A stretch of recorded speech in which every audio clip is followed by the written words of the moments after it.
दोस्तों, आप सभी का फिर से स्वागत है एक और जबरदस्त क्लास के अंदर। आज का ये वीडियो आप सभी की परीक्षा 2024 को नस्ते नाबूद करने के लिए काफी ज्यादा महत्वपूर्ण होने वाला है। आज की इस वीडियो के अंदर हम क्लास 12 सब्जेक्ट फिजिक्स चैप्टर बच्चों आपका होने वाला है इलेक्ट्रॉनिकी कि आज हम महत्वपूर्ण प्रश्न करने वाले हैं। बच्चों, जो क्वेश्चन मैं आप सभी को करवाने वाला हूं 2024 में 100% आने वाले ये प्रश्न होंगे आप सभी के लिए। यदि बच्चों आप हमारे चैनल से तो 95+ नंबर की गारंटी बच्चों है दिलाने की, ये मैं गारंटी से आपको कहता हूं। बच्चों, स्टार्ट करने से पहले आप सभी से रिक्वेस्ट है, यदि आप चैनल पहली बार विजिट किया हो तो चैनल को सब्सक्राइब कर लीजिएगा। डिस्क्रिप्शन बॉक्स में व्हाट्सएप ग्रुप का लिंक है, ग्रुप को ज्वाइन कर लीजिए ताकि आपको क्लासों का अपडेट समय समय पर मिल सके।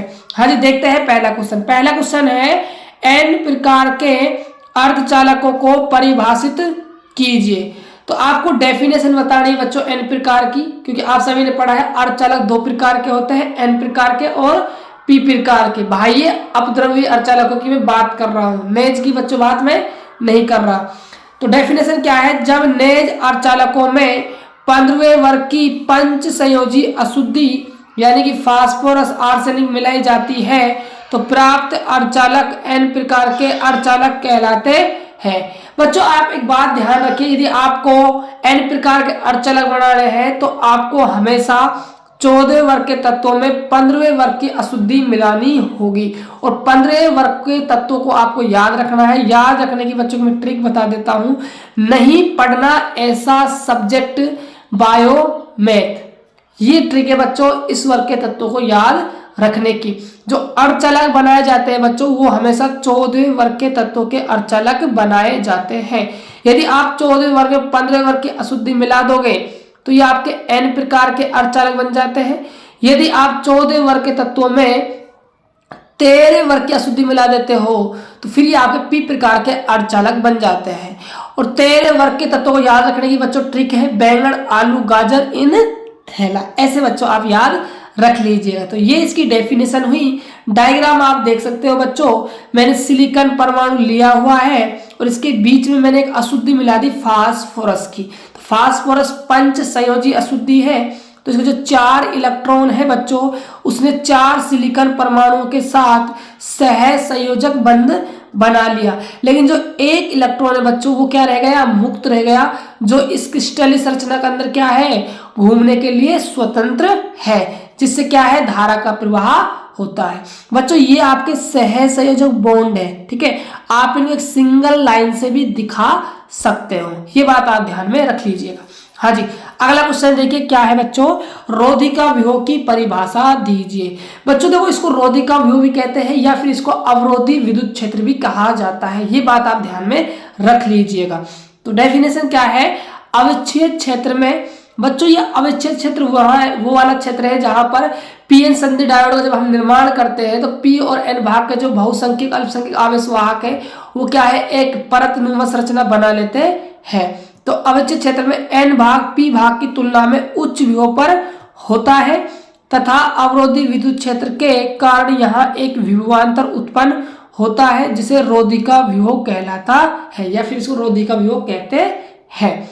देखिए अगली परिभाषा, भंजन उर्वरता की परिभाषा दीजिए। ये काफी ज्यादा इंपॉर्टेंट क्वेश्चन होने वाला है क्योंकि 2-3 साल से बोर्ड एग्जाम में पूछा नहीं गया है, लेकिन इस साल पूरी संभावना है कि ये क्वेश्चन आपसे पूछा जाएगा।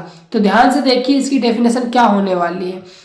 पश्च अभिनति में प्रवाहित संतृप्त धारा ताप पर निर्भर करती है, जैसे जैसे ताप बढ़ाया जाता है सह संयोजक बंध टूट जाते हैं, परिणाम स्वरूप अल्पसंख्यकों में वृद्धि होती है एवं एक निश्चित पश्च उर्वरता पर धारा के मान में वृद्धि हो जाती है एवं सामान्य पीएन संधि डायोड का भंजन हो जाता है। यह पश्च उर्वरता भंजन उर्वरता कहलाती है। अगला क्वेश्चन देखिए क्या है, हासी क्षेत्र या फिर अविच्छेद क्षेत्र किसे कहते हैं। काफी शानदार क्वेश्चन है बच्चों, ध्यान से देखिए।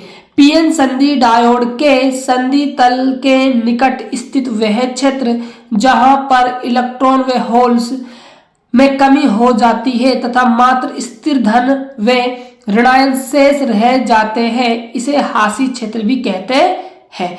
ये डेफिनेशन है, हास्य क्षेत्र कह दीजिए, चाहे फिर इसको आप अवच्छेद क्षेत्र कह दीजिए। काफी ज्यादा इंपॉर्टेंट डेफिनेशन बच्चों। मैंने जो लैंग्वेज आप सभी के लिए लिख रखी है क्वेश्चन, वो बिल्कुल आसान है, परफेक्ट लैंग्वेज है, और जितना आपको बोर्ड में लिख कर आना चाहिए उतना आपको ये तैयार कर रखा है बच्चों। देखते हैं अगला क्वेश्चन क्या है। तो हाँ जी, अगला क्वेश्चन है आपका क्वेश्चन नंबर 5। अपवहन धारा की परिभाषा व दिशा लिखो। देखो, दो प्रकार की धारा होती है, एक तो अपवहन धारा बहती है, एक आपकी विसरण धारा बहती है। तो दोनों से क्वेश्चन बनने की बच्चों पूरी संभावना है। मैं डिस्कस कर रहा हूं अपवहन धारा को। देखिए दोस्तों, अपवहन धारा क्या होती है? अवरोधी विद्युत क्षेत्र के कारण n भाग के अल्पसंख्यक आवेशवाहक होल्स p भाग की ओर तथा p भाग के अल्पसंख्यक आवेशवाहक इलेक्ट्रॉन n भाग की ओर गति करना प्रारंभ करते हैं, जिसे अपवाह गति कहते हैं। अपवाह धारा की जो दिशा होती है वो n भाग से p भाग की ओर होती है। यदि आपसे यहाँ विसरण धारा की दिशा पूछ ली जाती तो वो p से n भाग की ओर हो जाती। जस्ट इसका क्या है, उल्टा है। तो ये बच्चों आपके कुछ डेफिनेशन टाइप के क्वेश्चन है, क्योंकि आप सभी को पता है जो इलेक्ट्रॉनिक जो हमारा चैप्टर है वो पूरा थ्योरेटिकल चैप्टर है, डेरिवेशन पार्ट है नहीं। हालांकि इसमें आपका पीएन संधि डायोड की कार्य विधि और पीएन संधि डायोड को कैसे बनाया जाएगा वो टॉपिक रह गया, और आपका दिष्टकारी रह गया जिसमें अर्धतरंग दिष्टकारी और पूर्ण तरंग दिष्टकारी रह गया, और डायोड को हम अग्रणावृत्ति और पश्च अभिनति में जोड़ते हैं, वो एक आपका टॉपिक रह गया।